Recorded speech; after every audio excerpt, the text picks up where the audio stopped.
Brainwashed. That's the title of our message today. I don't actually have my PowerPoint clicker. Maybe Jessica, you could help me by clicking along, or Cammie or somebody. But you have been brainwashed. Did you know that? Did you? Did anyone tell you in school? Did you find out yet? No? So God told me that we got brainwashed somewhere along the way. And what has happened is that the enemy, the devil, Satan, whatever you want to call him, demons, have been assigned, right, to manipulate the way that you think so that you don't think God is good, so that you don't think God is real, so that you don't think God wants to help you, so that you don't think God has good things for you. And if you don't believe me when I say that, I'll ask you this question. Who is God? A.W. Tozer said, what comes into our minds when we think about God is the most important thing about us. He goes as far to say that if I can get an honest answer out of you and what you think God is and who you think God is, I can actually tell you how your life is going to end up spiritually. If there isn't some sort of intervention with how you think about God, because say maybe you think about God and your view of God is a little bit small or a little bit condensed, or maybe you just don't think that he's good at all, and there's no sort of intervention that helps you to think differently about God, then you are headed towards not believing in God at all. Maybe you've never heard about God at all or Jesus, and you're like, wow, I got invited to church tonight, and this guy is crazy. And I am. I'm crazy about Jesus, and I'm crazy passionate about you having an opportunity to know the God that I know, because the God in heaven that I know, the one that picked me up from my lowest points of depression and anxiety and frustration and anger and made me into a new thing that doesn't experience the same emotions. And at least when I do, I have someone or something to fall back on outside of social media and whatever other drug that I would medicate with normally. Has made me just so passionate and excited about this, and so I might sound a little bit crazy, but what if we got brainwashed? For real, what if we got brainwashed? And really what happened was, instead of our thinking being manipulated by Satan, instead of our thinking being manipulated by the world, by culture, by secular society, we were brainwashed by Jesus. What if his grace, his mercy, his love, his joy actually washed over us and cleansed our brains and made us think clearly about God? What if we actually shifted the way that we thought about God? I hope that when I say, what do you think about God, you don't go, oh, he's that one guy that somehow has a building here and people just like to talk about him. I hope that when you think about God, you think of a loving, amazing Father. You think of someone who actually cares about you. You think of someone that wants to be involved in your life, that would listen to you. And if you feel like it's just a little bit off, and maybe you just don't think about God the same way Cole thinks about God, or the same way your youth leader thinks about God, or the same way that you maybe know you should think about God, then maybe you have to take a step back and recognize and realize that, oh shoot, I got brainwashed. You guys ever watched The Incredibles? Number 2. It's like next level. I mean, my favorite part has got to be when they start to realize that Jack has powers, and he's out there fighting the raccoon. You know what I'm saying? He's wrestling, and then all of a sudden he's shooting laser eyes at him, and he's crossing his eyes to cut the umbrella so he falls further down, and then the umbrella encapsulates him, and then he's setting it on fire. It's pretty wild. I was watching it today with my daughter, who probably shouldn't be watching TV. She's 19 months old. And the only parts she liked, though, were when the baby started changing into stuff. And as soon as the raccoon and Jack started fighting, she started going, no, no, no, no. I was like, oh, that's really sad. Don't worry, they're going to win. He's going to win. He's going to beat the raccoon. Don't worry. She says, no, no, no. And then all of a sudden he turns into a ball of fire, and she's like, that is probably a lot for my 19-month-old daughter to watch. But in that movie, the whole concept, right, is that there's a screenslaver, and he's got this masks that the superheroes end up wearing, and it doesn't allow them to think clearly. They've got the superpowers, but they just follow other people's orders. I would go as far as to say that we are exactly the same as the people in the movie who have been enslaved by the screens. To just do whatever culture says, to just do whatever Satan says, to just do whatever we think is maybe the right thing or feels right in the moment, or we just are following the rabbit hole of clicking one thing to the next until we're looking at porn again. We didn't ever mean to, but like it just happened. Or maybe I just had a little bit too much coffee, and so I snapped back at my mom, and then all of a sudden she's snapping back at me, and then we're screaming at each other, and I'm slamming the door in her face. Right? Like, how often are we being just brainwashed by our circumstances to not follow Jesus the way that we'd want to? Are you with me? Because I'm watching that movie and I'm thinking, whoa, like, how different is it really? It doesn't seem all that different. It doesn't seem all that different from the things that I experience. But I really want to offer you this opportunity tonight, whether you've been in the room for a long time and you're just not doing so hot right now, or you've been in the room for months and you've got Jesus moving in your heart and you're excited about what he's doing in your life. I think no matter where we're at, we need just a cleansing, a new cleaning, a new brainwashing from Jesus that allows us to experience freedom and peace and joy. And I have a Bible verse for us. It's Isaiah 9:6. Next slide. Yeah, Isaiah 9:6. It's coming up on Christmas time. We always talk about this one at Christmas time if you're in church, but it says, "For a child will be born to us, a son will be given to us, and the government will rest on his shoulders, and his name will be called Wonderful Counselor, Mighty God, Eternal Father, Prince of Peace." And let's just hang out on the last one, Prince of Peace, for a moment. Did you know that Prince of Peace is a name that they gave to Jesus, right? This is the person they're talking about Jesus. The Wonderful Counselor, the Mighty God, the Eternal Father, and the Prince of Peace. You can go to the next one. Jesus is our Prince of Peace over anxiety, stress, and depression. Absolutely. But he cannot be a Prince of Peace over something he doesn't own. Have you thought about that? Like, let's roll it back in time a little bit. You have kings and queens, and they rule different lands, and one's a really good ruler, but maybe one's a really bad ruler. Just because there's a really good ruler, a really good God, doesn't mean that everything is just going to be good. But everything that he owns can come into alignment with his goodness. Or in other words, Jesus can't be the Prince of Peace over your anxiety if he isn't the Prince over your anxiety first. He can't be the peace in your depression if he's not first the Prince over your depression and your life.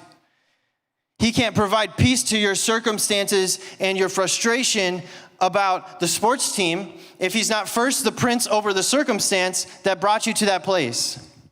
You know what I'm saying? Like he can't just like walk into your life and take hold of it and shake you a little bit as much as he probably would like to. I talk to a couple students from time to time and they share with me what's going on in their life, and I'm just like, do you not see around you how good God is? He is so good. I just want to like shake you up so that you realize how good he really is. But the reality is that you have to make a decision to step from one side of the fence to the other, to step from one side of the line to the other, to trust and believe that you're going to make Jesus Prince over your life. And when you do, he can offer you the peace that comes with that.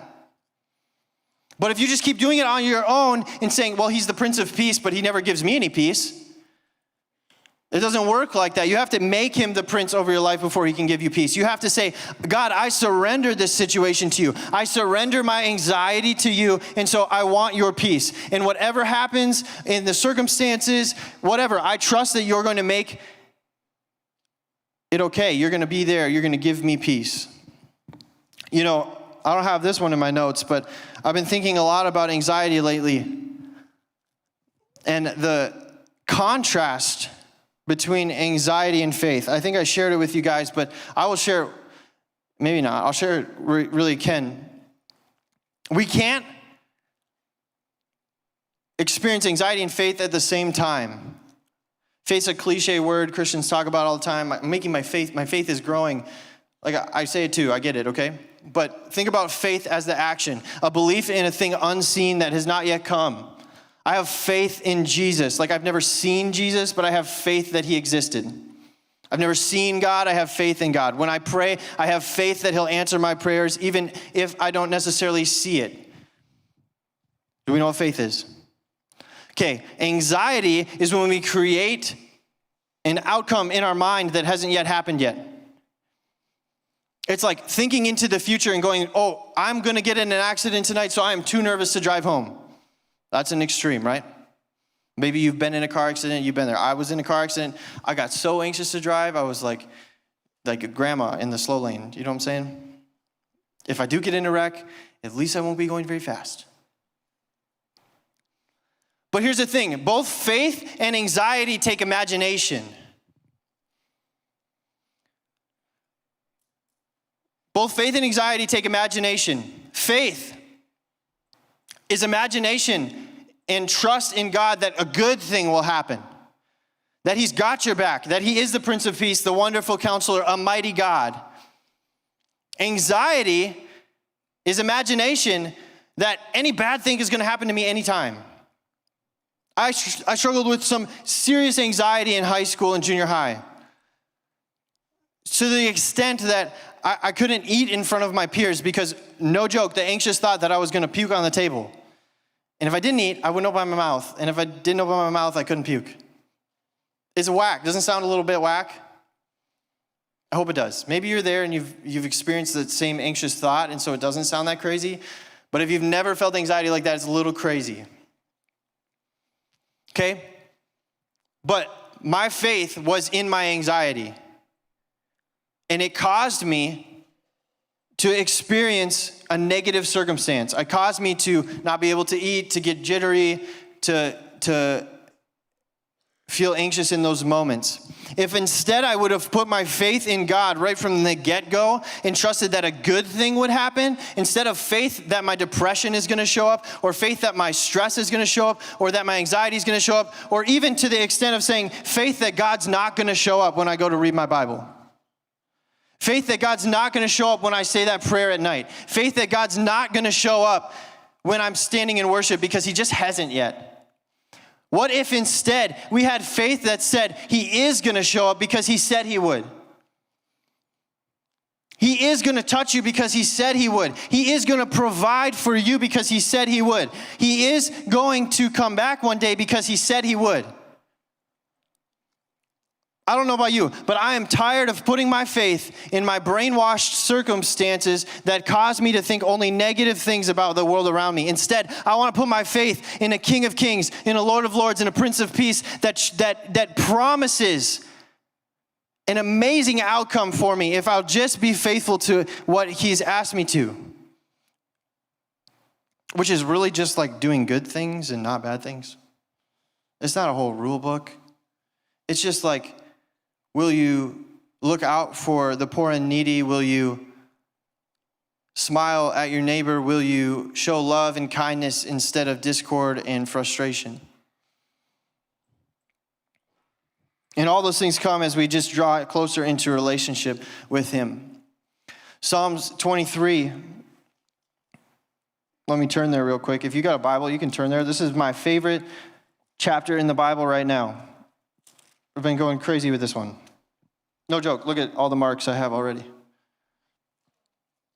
Maybe you can't see from there, but there's a lot. It's this one. Mostly pen. Anyways, it says this, it says, the Lord is my shepherd, I lack nothing. He makes me lie down in green pastures, and he leads me beside quiet waters. He refreshes my soul. It says, he guides me along the right path for his name's sake. And even though I walk through the darkest valley, I will fear no evil, for you are with me. Your rod and your staff, they comfort me. Let's look at just that part right there. It says, the Lord is my shepherd. You guys know about shepherds? No, it's not really an occupation these days in North America. But it still is an occupation in other parts of the world where they actually have flocks that they lead from one place to the next to ensure that they have green pastures, new grass, because sheep can actually eat the same grass for so long that they just start eating like the dirt because there's no grass left and they're dumb enough to not go on their own. They actually listen to the shepherd's voice. It's kind of crazy how that works, right? And then they lead them to water when they need water, and they provide refreshment. And so in this, it's really kind of interesting. We become the sheep all of a sudden. David's the sheep writing this, right? David was a shepherd, so he knew all about shepherds, and he looked at God as his shepherd, and he said, wherever you go, I'll follow, because I trust that if I go, I have faith that if I go where you lead me, it's going to provide for me green pastures to lie down in. If I go where you lead me, it's going to provide for me quiet waters to sleep by. He doesn't say, like, I'm going to take you to the craziest, wildest place, and while you're there, you're going to be fine. Like, no, there is actually a promise in the Bible that God will relieve your depression, your stress, your anxiety, your frustration, and just give you peace. It's right there. Like, absolutely a promise from God. He's going to guide you along right past, and it says, even though I walk through that darkest valley. Darkest valley is a word used in the Bible, or the translation of the word. I won't tell you the actual Hebrew word. It's too hard to pronounce, and I look like an idiot. So it's only used a couple different times in the Bible, and it can be translated darkest valley, valley of the shadow of death. It can be translated into like our concept of what hell would be. So David, a man who actually struggled with mental health, if you read the Psalms, you'll see it. Even if I walk through hell on earth, you are with me. Why do we continue to choose to do our own thing and be just sheep that don't want to have a shepherd, to do our own thing, to go our own way, to follow the brainwashed patterns of this world instead of just listening to the shepherd's voice for an opportunity that I know that when I walk through hell on earth, he's going to be right by my side? That when I walk through the deepest, darkest valley of depression and anxiety and whatever mental health thing you might be going through, that he's going to be right there with you. And you don't need to fear that any evil might happen to you because he's right there. That is the promise. That is the thing. That is why we want to have a relationship with Jesus, because whether or not you are following God right now or ever will, you are going to go through some stuff. You are going to go through some stuff, whether it's your parents or a friend or a boyfriend, a girlfriend, a future spouse, a child. I don't know what it is for your future, but you are going to go through some stuff. And you are going to try to figure it out on your own. But what if, instead of figuring it out on your own, we just turned our head towards the shepherd's voice and trust that he was going to lead us right back to the quiet waters, to the green pasture? Does that not sound pretty nice right about now? I think so. All of us are in a different spot. But I would say all of us have come to a point where we've looked for someone, something, a friend, a boyfriend, a girlfriend, a leader, a pastor, a small group leader, a parent even, maybe a sibling that would walk with us through the darkest valley. And if they haven't failed you yet, they will, because they're not God. I want to say from this platform that I would love to walk through whatever dark valley that you're going through. Jess and I would love to come alongside you and be with you in that moment. But I promise you that we will fail you. We will do everything in our human power to not, but we will fail you. And if you don't have God right there along your side, it doesn't matter what your leader, your parent, your pastor, your friend, your sibling, your aunt and uncle, grandparent says, you're going to end up at the end of your rope with no one else there. But the amazing thing is that you go to the second part of this verse in Psalm 23, and God promises something so much more than just walking with you through those things. In the first part of this psalm, David outlines in verses 1, 2, and 3, right? He outlines all of the good things that God has done. And then he says, he'll even guide me and make my path right in verse 4 through the darkest valley. But then he says, even in the darkest valley, even in the presence of my enemies, you'll prepare a table. You provide for me in my darkest moment. You'll anoint my head with oil. My cup will overflow, meaning God will just provide so much that you don't even have anywhere to keep it. His goodness and mercy, his goodness and love will follow you all the days of your life, and I will dwell in the house of the Lord forever. I tell you this, if nothing else, know this tonight, that whether you see victory tonight over your circumstances, your struggle, your thing, God has victory for you. Because he promises it. He says, I'll walk with you through the darkest valley, and on the other side of the darkest valley, when you get through that trashy moment, that spite of depression, that anxiety, that argument, whatever it is that's just holding you down, that he's got victory for you. And when we choose to dwell in the house of the Lord, his goodness and mercy follows us forever. I mean, how good is that? I'm not just saying come to church. Dwell in the house of the Lord. Dwell in the presence of God.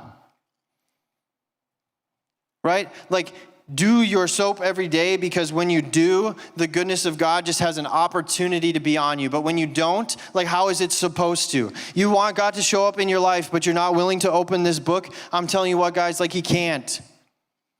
Why do we expect that?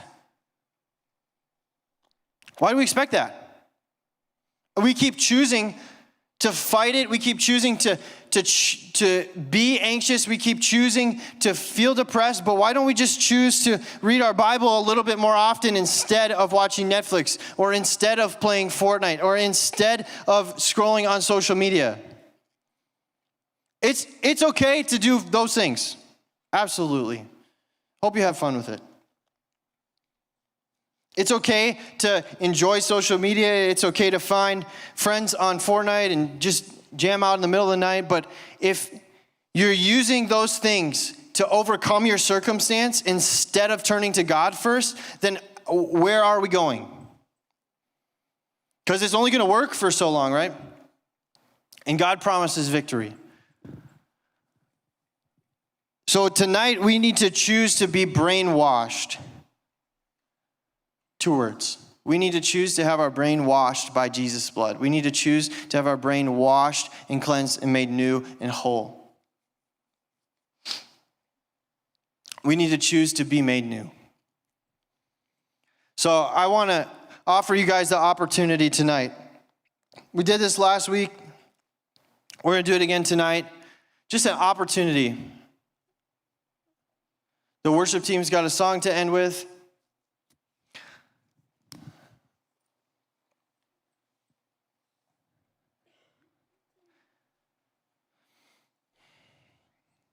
Here's the thing, guys.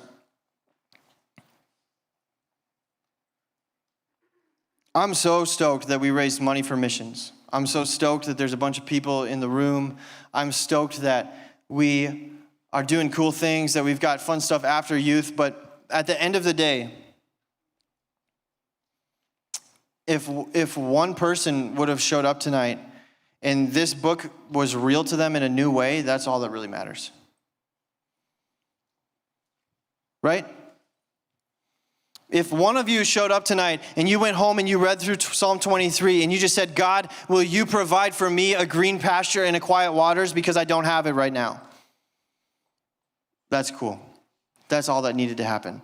If we would have raised $0 and you invited one friend that came and realized that there was something beyond their circumstance that could provide hope and life and joy, isn't that all that matters? So this choice to be made new isn't just a choice to say like, wow, that message was good and moved me and I really liked worship songs and I'm so excited that we raised money. No, I want you to like really think about the opportunity that you have to choose Jesus over all the other stuff. But when you do that, it's really easy. It's really easy to emotionally respond and say, I choose Jesus. And then to turn around and just think that he'll step into that circumstance without your invitation. It's really easy to just think like everything's just going to be better now. I chose Jesus. And that's the start, right? You have to choose Jesus, but then you have to start to build a relationship with him. Then you have to start to build a relationship with others. You have to start to be intentional with him. You have to start to read your Bible and take notes. You have to start to worship Jesus on your own. You have to start to really be intentional, because if you're not, you're gonna be like, I choose Jesus, and then I'm just gonna go back to my own self, my old ways, my things, right? That help me get through my circumstances the next time they pop up. So we're gonna think about it. We're not gonna talk about it a lot. I just want you to know that if you choose Jesus tonight, that I really want you to choose Jesus in every sense, not just in the, I want to choose Jesus. No, like, come ask me for a Bible. Come ask me where to read in the Bible. Ask your small group leader where to read in the Bible. Go deeper, go further.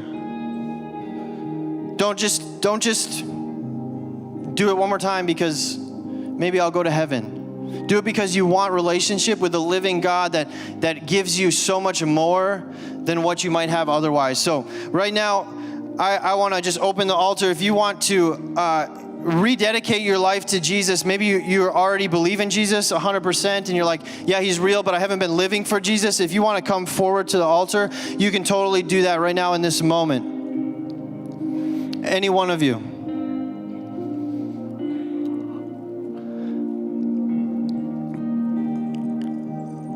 And if you're in the room for the first time and you're moved for the first time to be in relationship with Jesus, or maybe it's been a lot more than I believe in Jesus, but I just don't follow him. Maybe you've gone as far as to say, like, I don't think I believe in God anymore. But tonight you want to try again, and you want to say, I really want that crazy face that makes Cole sound weird on a Wednesday night.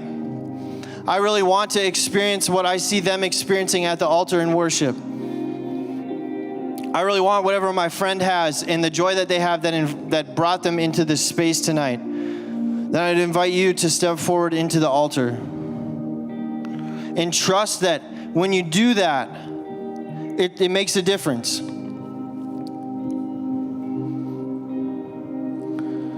So let's stand up and head into worship. I want you guys to just stay in your seats right now. Unless you're responding to Jesus at the altar, I just want you to stay in your seats where you're at. Would you stand with me?